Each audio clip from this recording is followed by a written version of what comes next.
Hello, everybody. My name is Rick Chrisman. I'm the interim senior minister at Elliott Church, and with me, I am with Dr. Elizabeth Windsor, our associate for Christian education at Elliott. And we have got a treat for you. We have a book that we think is throws a lot of very creative and productive light on the subject of racism in our country, which of course is now in our foreground, finally, fortunately, though tragically, through tragic circumstances. And you're seeing us on a brief video that's pre-recorded and positioned on our homepage of our website.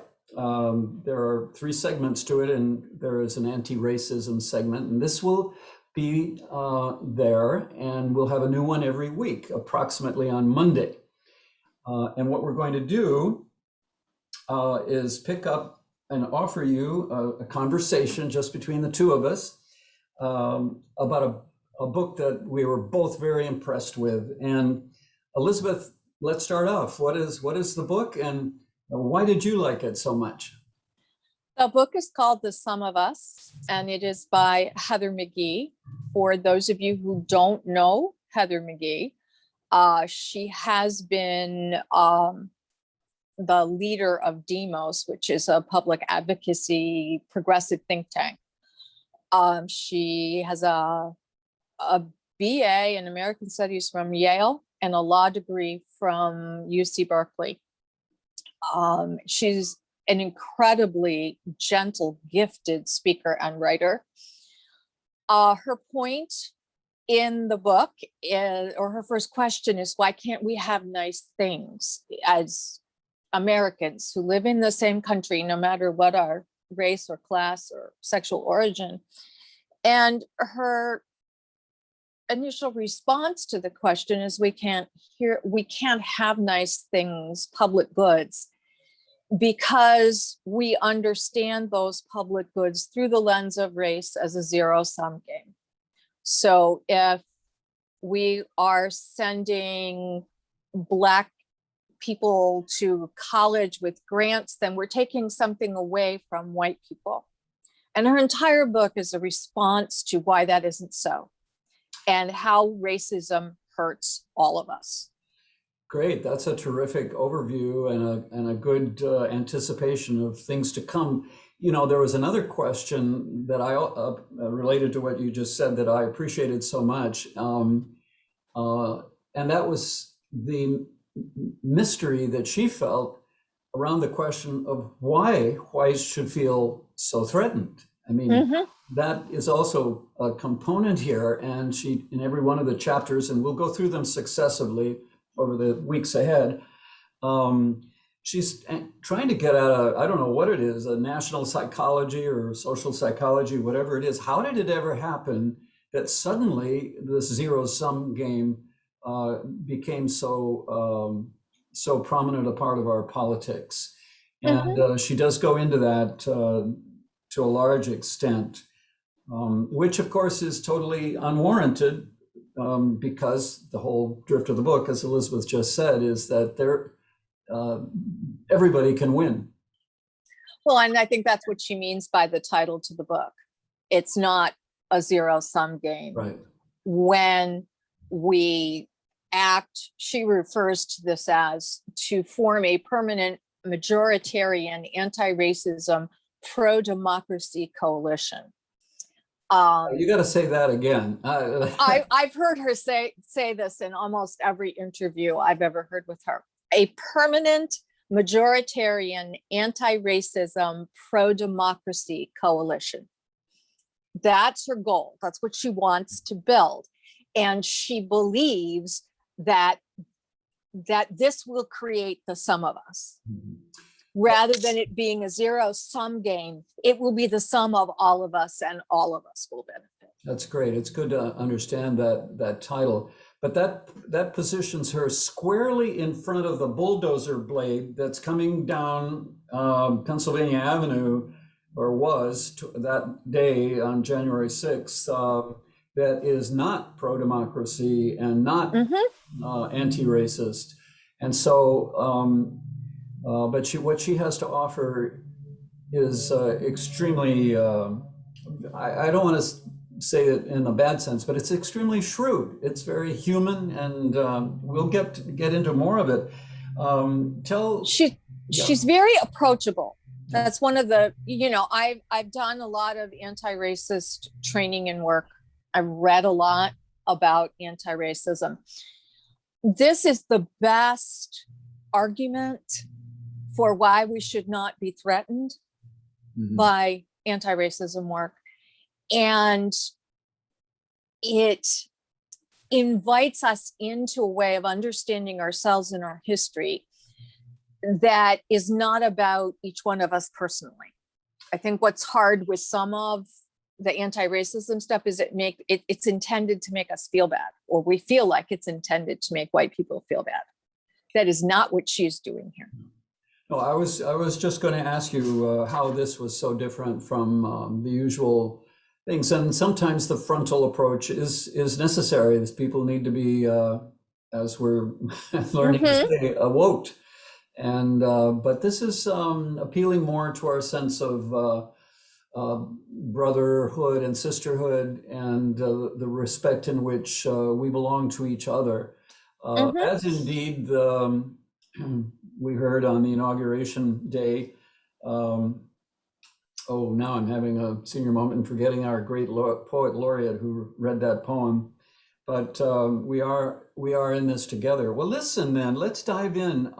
We know then what the title of the book means. The sum of us means that the solution is about everybody. Can I say one other thing about why I really like this book? For Christians, what she is outlining is the view of who we are that we see, particularly in Paul's letter to the Galatians. In Christ Jesus, there is neither male nor female, nor rich nor poor, nor Jew nor Gentile. It's a very, it's very much an egalitarian book.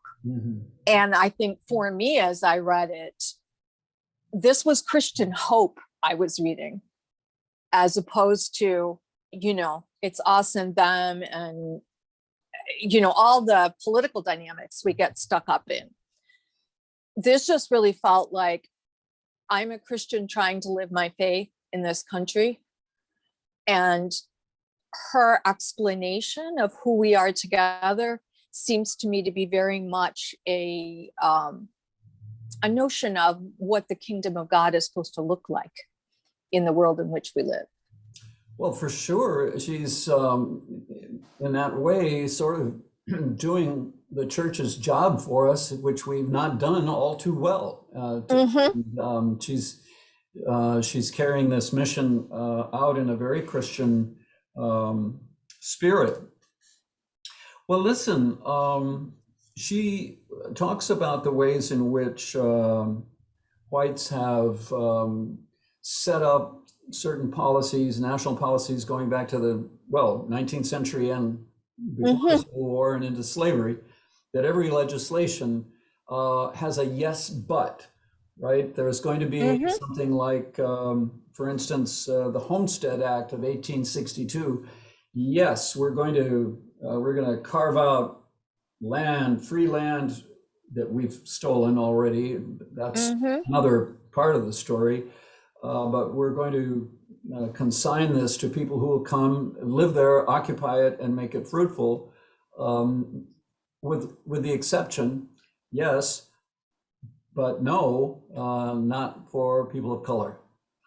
And that's something that, goes back to the very beginning of our understanding of ourselves as a nation. There's been a sort of constant tension between the Declaration's principles of, all men are equal, and the constitutional system, which is about the protection of property.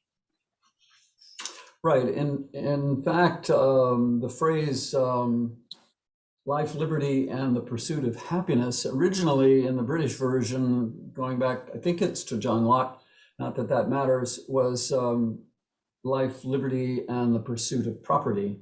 Mhm. And so that was barely disguised in here, in our Declaration of Independence. So I'm looking over my notes here and trying to lift up a few other things in which there was a yes, no. Mhm. That was one of them. The other was in the New Deal itself. Do you remember anything about that part? I'm looking in my. Yeah, she talks about in the second chapter of the book. Um, she uses the metaphor of public pools, swimming pools, No. to make the point that the New Deal was about the creation of public good in order to refuel the economy and put people back to work. And some of the early building projects in the 30s were these great community swimming pools. They were huge. The one in St. Louis, expected to have 10,000 swimmers at a time. They were huge. They really, really huge. And it was, Roosevelt's premise of the New Deal was also to get us to work across sections and across divisions of class, particularly. So the Civilian Conservation Corps built these amazing swimming pools, and they were everywhere. She talks in this book or in this chapter, about the public pool in Montgomery, Alabama, which was way more than a pool. It was a public park. It had a zoo. It had a community center. It really was designed to bring people together across walks of life and across ages. But it was only for white people. And in 1959, when the city of Montgomery was told that they couldn't segregate the pool, rather than segregating the pool, they shut the whole thing down. They poured concrete into the pool, put dirt over it, grew grass, shut down the community center, and got rid of all the animals in the zoo.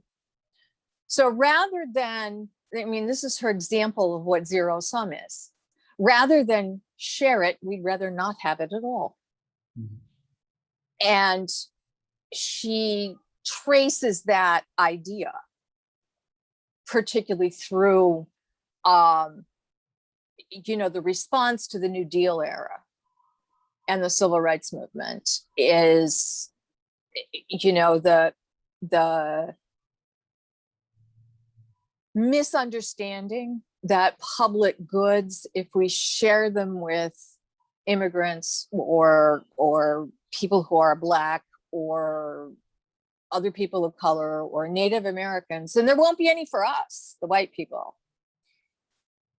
And, she looks at how that idea economically moved through government, through the Reagan years in particular, around the issue of, the image of the welfare queen, when in fact it's whites who, by and large, are the ones who benefit. Well, it makes me wonder about another such movement when Dale Carnegie, the great, Mm-hmm. millionaire, I don't remember what his millions came from, but maybe it was the steel industry. But anyway, it was his idea to establish a public library, a free library in every town. And I wonder if that was in any way dented by this tendency of zero-sum thinking. I'm going to look into that. I'm very curious. Of course, we're all beneficiaries of the free libraries that our little towns have in them. So I'm going to check into that. The next after the New Deal was the GI Bill, which it was a long time before I finally learned that this munificent arrangement for veterans coming back from World War II, whereby they could get government guaranteed loans for housing and also get grants and loans for outright for their education, college education. As a federal program, it was to be inclusive, but it was administered at the ground level, at either the county or city level. And so there were ways to circumvent the inclusiveness of the mission by incorporating restrictions. And so people of color were not afforded access to these home loans, or if they were in very, redlined districts, as the phrase went. Same thing with education. They were only given fellowships or scholarships and loans for traditionally Black colleges, which and vocational institutions. Schools. Yeah. And to be sure, those colleges were good schools, but the fact was that was the perimeter within which they were confined. So that was really shocking to me, because I had thought that, wow, what a thing. And we know how that built the middle class. Everybody noticed that right away. It built the suburbs. And you could and we have to remember, when you're looking at the GI Bill in particular, that the Army wasn't desegregated until 1948. Right. Under Harry Truman. We had been fighting as a segregated army. Yeah.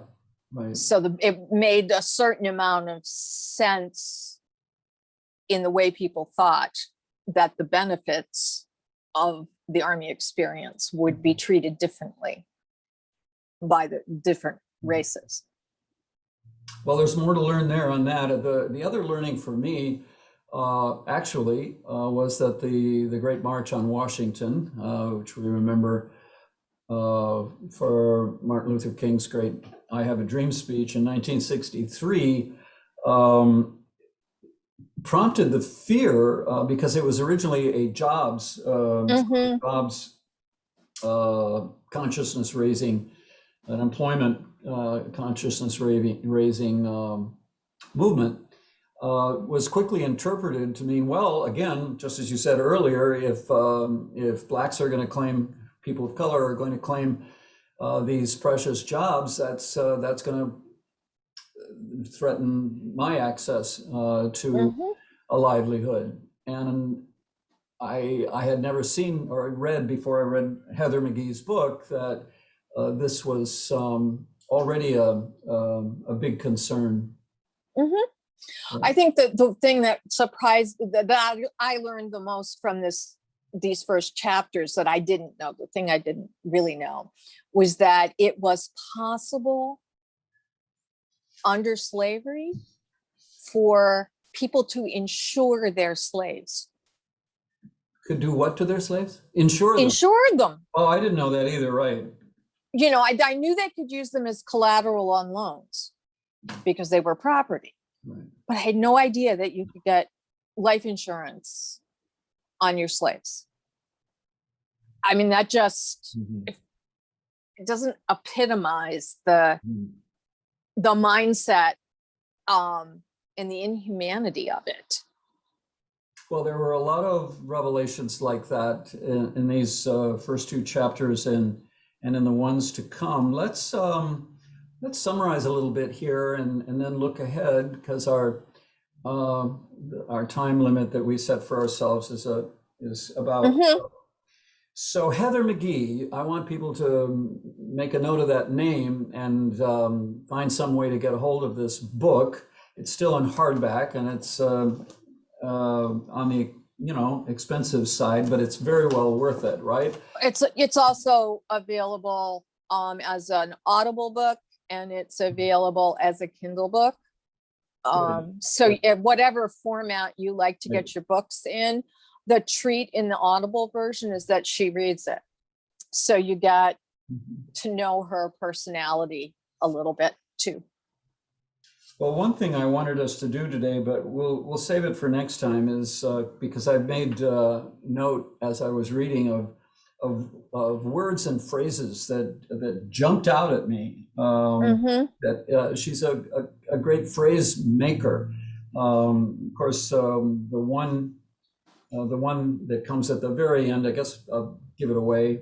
It's not exactly a spoiler, but she calls it the solidarity dividend. And Mm-hmm. we'll get around to explaining that, but it's a great phrase. And basically it points us toward the benefits of solidarity, of communal, of this. Of being a permanent majoritarian Right. anti-racism pro-democracy coalition. Hey, you're really good at that. We're gonna hear more about that, I can see. Well, so next time, we've been talking, I guess this is under the category today of property and wealth.